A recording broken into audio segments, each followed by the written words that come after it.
Good morning, everyone. Welcome to Allen Tenney's FDA webinar. My name is Phil Lander, VP of Sales at Allen Tenney Imports. Today, Elizabeth Levine, Head of Allen Tenney's Compliance Department, will cover the 2022 FDA renewal process.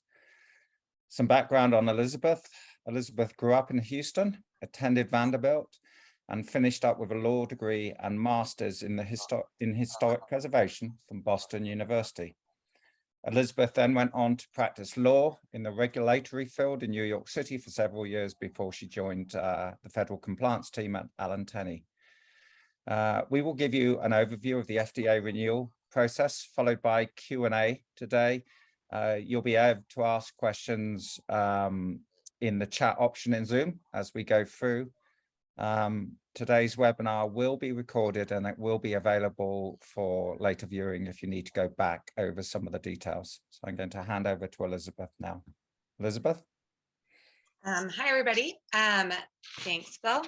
Like Phil said, I am the head of the Federal Compliance Department here at Allen Tenney. I am going to walk you guys through the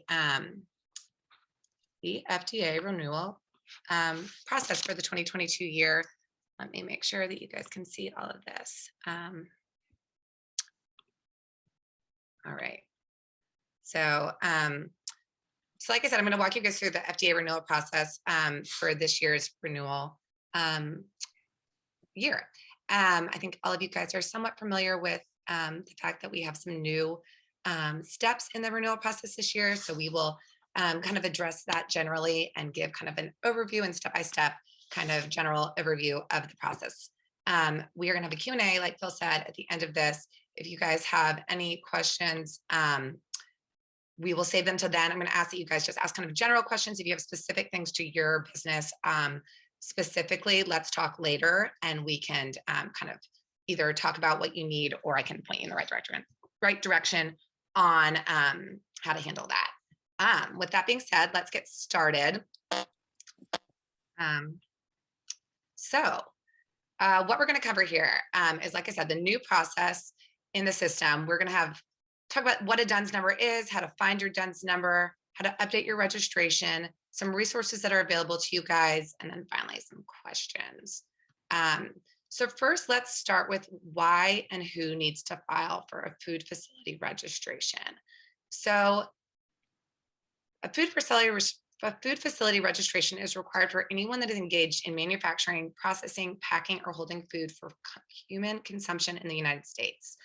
This is just kind of why, the whole reason why we do this is because the FDA is trying to pinpoint the location in case of any adverse health consequences. So it's really just consumer protection.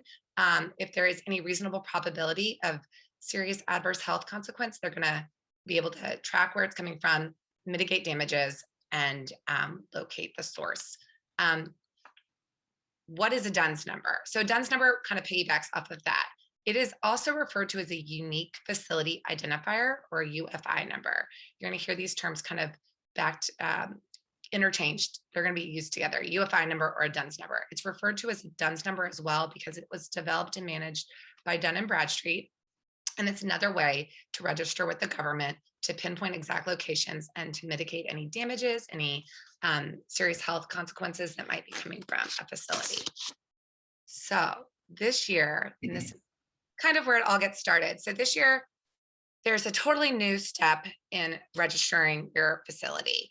I think everyone's pretty comfortable with the actual food facility registration. There's a portal for that, which we'll get to in a second. But there's a completely new database or portal that we're going to have to log into to start the process this year. I have the website up here, and we will send this to you guys in newsletters, emails. This will be available to you guys. So don't worry about writing everything down, but it is importregistration.dnb.com. So if you don't already have an account, you're going to have to create one here.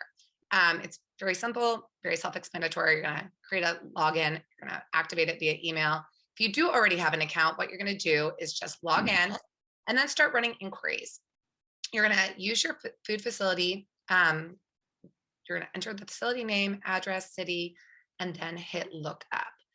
And this is where this gets really important. This is where I think we're going to find the most errors coming and where we really need to be careful about what we're doing in the process. So this is, you're going to get a list of results for your facility. Depending on your facility, you're going to have either a lot of possibilities, or you just one or two. You're going to find the one that's closest match to yours. You're going to find the one that you're looking for. And then all of this information, the name, the street address, everything else, you are going to have to then open up your food facility portal, completely different than your DUNS portal. We'll have to open that up, and we can see that on the next slide. Right here. This is the login for that. I think you guys are mostly familiar with that. If not, we can talk about that as well later. You're going to have to open up that, navigate to food facility registration. I know this doesn't always look like a link. If you have been here before, you can tell it just has some words. It's actually a hyperlink. So link on that. And then you're going to go to the left-hand side of your food facility registration, and you should see something that says Biannual Registration Renewal 2022. It'll be on the left-hand side. Click on the registration that you want to renew. And then this part is, again, very simple. This is where you're going to just basically, if nothing's changed with your facility, you just kind of click through it, say submit. But for the one major place you need to update your registration this year. In years past, it was just click, click, click, click, submit. This year, everybody has to update their registration with their unique facility identifier, otherwise known as the DUNS number. Most important, and what I was saying a minute ago, the information right here from your DUNS portal has to look exactly the same, as it's entered in the next slide in your registration.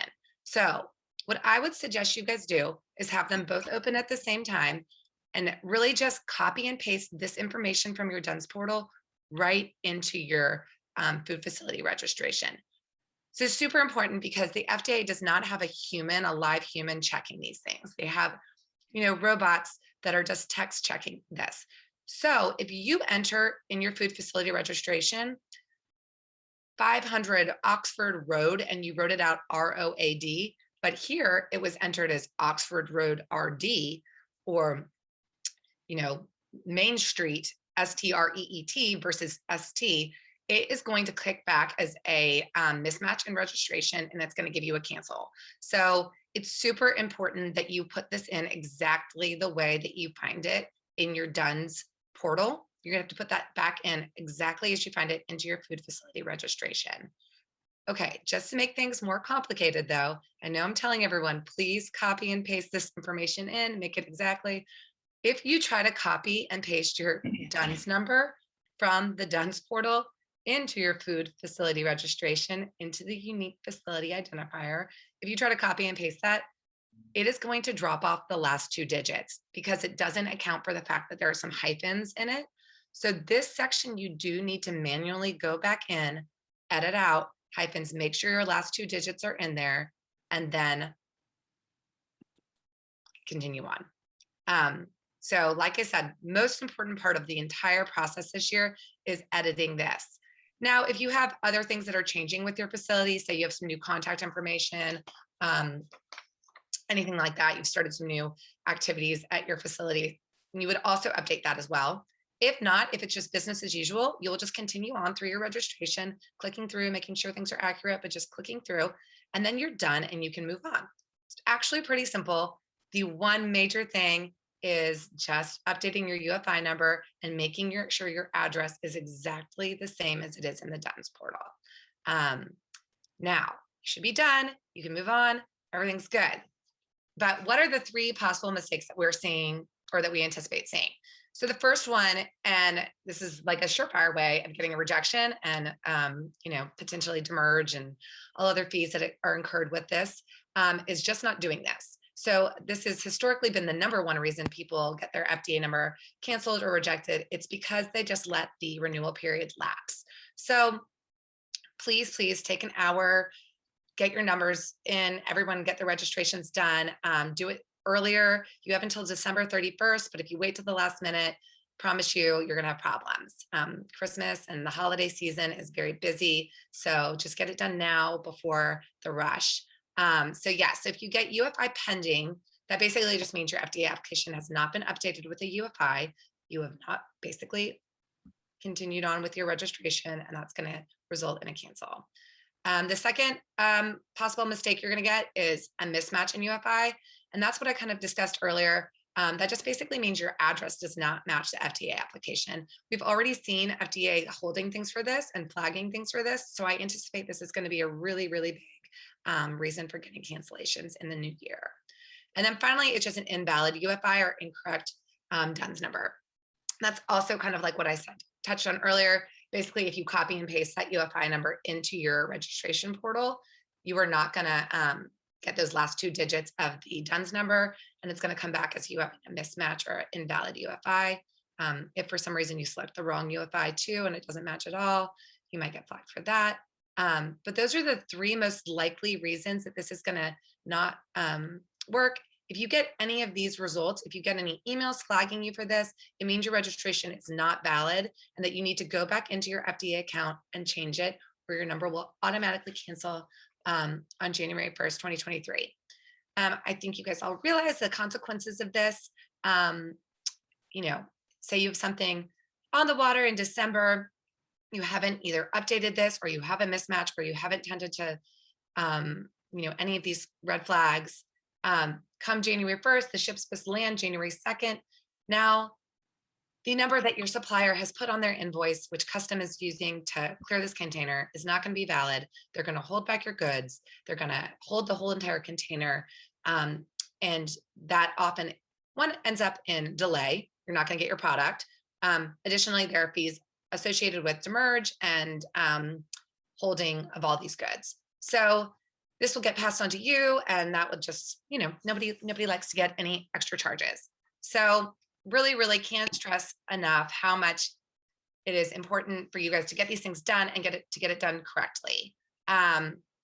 So that being said, there are definitely issues that people are going to run into either with the portal or the FDA registration itself. There are a couple additional resources for you guys. First off, DUNS has created a help and support email address. I think they're actually being somewhat responsive here. So if you have questions about the portal specifically, please reach out to them here at the DUNS lookup support at dnb.com. Additionally, down here, you'll see the FDA has also put on a much longer webinar for this. It's not specifically tailored to the beverage industry. It's a lot longer. This is kind of a condensed version of that for you guys just to get the information that you need in a quick manner. If you have really specific questions or just are interested in watching that, this is available to you as well. And then finally, I am always available. Please come to me with any questions. I'm happy to help you troubleshoot any issues. I have done all of these several times. I've come across all the problems you might have as well. I manage several FDA accounts myself, and I'm definitely a good resource for you guys. So please feel free to reach out to me.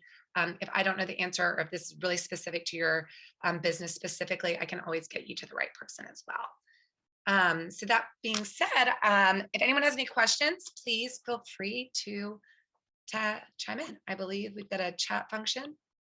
So let's see here. Okay. In the event of a rejection is automatically canceled, or do we get the opportunity to correct it without starting over? So if you are, just make sure you can clarify this for me. If this is rejected because one of the things is the renewal period has lapsed, if you get a rejection because the renewal period has lapsed, that means your number is not just rejected because it's rejected, it's canceled. So if this is January 2nd and you haven't done any of these things, you do not get a second chance. Your number is canceled. You will have to start the process over. If it's within the renewal period, I believe you will get flagged for this. I know that in the spring, FDA did send out emails to people whose registrations were already kind of in limbo, where like the UFI wasn't there, or they had a mismatched address, and they did send out emails for this. So if you receive one of those, that's basically them giving you a little grace period, and they're telling you to fix it before the renewal period is done. If, however, it's after the renewal period, it will be canceled and you will not get another chance to renew your number. I think you guys also already know this too. The importance of this, I mentioned demurrage and everything else, but it's just important for bookkeeping and record keeping. Your suppliers all have this on their invoice, or they should. And it's just a headache if we have to go back and forth with you guys too if your numbers are changing. We have a database with all of your numbers that you've given us. If for some reason these are changing, it just is a whole record keeping. It holds things up. So again, more reason to do this. How many digits should there be in a DUNS number? I believe there are 9 or 11. I'm not looking at one right now, so I don't have it in my head. But Heather, I can get back to you and tell you specifically. I'm pretty sure the FDA numbers are 11 and the DUNS are 9, but let me double check. Yep, Alex knows. 9.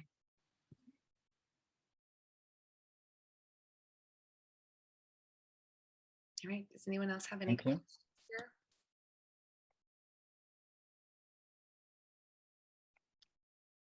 Okay. Here's a couple more. Is an importer or agent allowed to enter the information purposely? Yes. Okay. So definitely. Okay. A couple things. Yes. Both of those questions. I'll answer them quickly. Yes. An import or export agent is definitely allowed to do this as U.S. agent. I know that a lot of your suppliers, foreign speaking, this is definitely FDA, definitely is not catering to that. So if you want to do these on behalf of your supplier, that's more than fine. You will submit it as U.S. agent. You will then need to confirm that you are going to be the U.S. agent in your food facility registration. After you go through and do all these steps, you will receive an email from the FDA asking if you confirm being the U.S. agent. You will have to log back into your food facility registration portal, and then with the code they provide you, confirm receipt using the code they will provide you via email. But that's more than fine. I know that that's very common. And will we be sharing this recording? Yes, it will be available to you. So please feel free to go back and view it as many times as you'd like. Thank you. Final chance to ask questions. Yes, and is this a service we will provide for suppliers? Oh yeah, Alex, thanks for noting that too. Yeah, if the U.S. agent does not confirm receipt, that also is another reason for canceling the FDA registration. So it's important that your U.S. agent does confirm receipt of that. And yes, we are able to provide this as a service. There's a fee associated with it, and I'm happy to talk about that with you guys offline. There's some other paperwork that needs to get filled out, but it is something that we can do. So if you have any questions about that, please reach out to me specifically. And then could you as the U.S. agent set up the DUNS number for the supplier as well? The DUNS number is not set up by any one specific person or the U.S. agent. The DUNS number is set up by Duns & Bradford. They control the number. They create the number. They are assigning the number. You are just locating that via their portal. So you can't create your own DUNS number. You are not able to do that. You're just able to search for it and find it in that DUNS portal. That was a good question.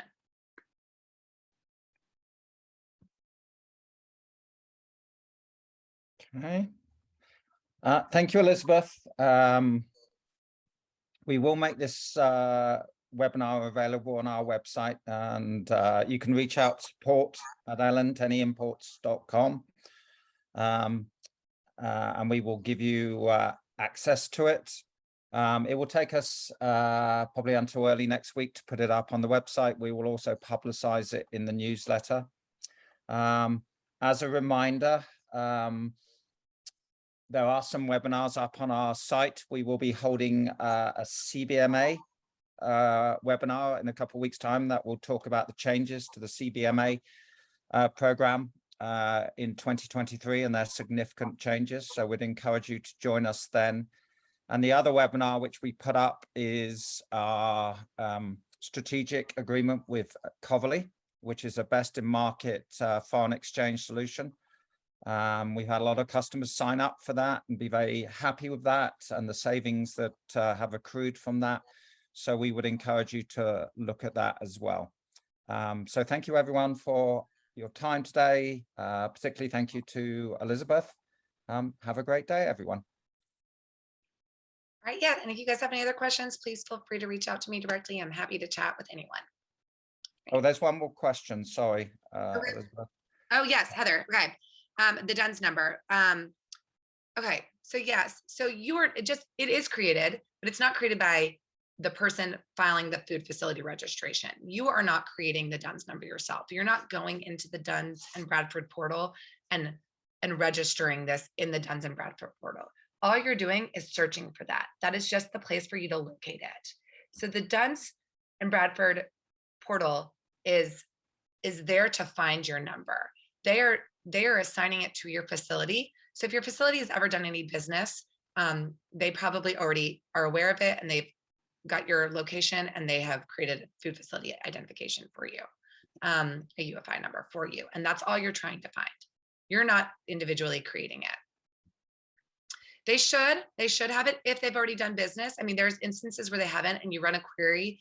And this is a good question. There's instances where they don't already have one. Most do, and at this point, they probably should. I think you might remember a couple of years ago, FDA started to implement this, but not all of them did have it, and Dunn didn't have enough time to get these numbers assigned to everybody, which is why they gave us another grace period, and we're doing it this year instead of the 2020 year. Most do, and you should, if you have any issues, you're not finding it, please reach out to me and I'll walk you through this. But if you run an inquiry and you're not finding a result, they will ask you to create an inquiry, and then they will go search for this, and they will create a DUNS number for you. You are not creating the number though. They are doing that. Okay. Thank you, everyone. Have a great day. Bye. Yes.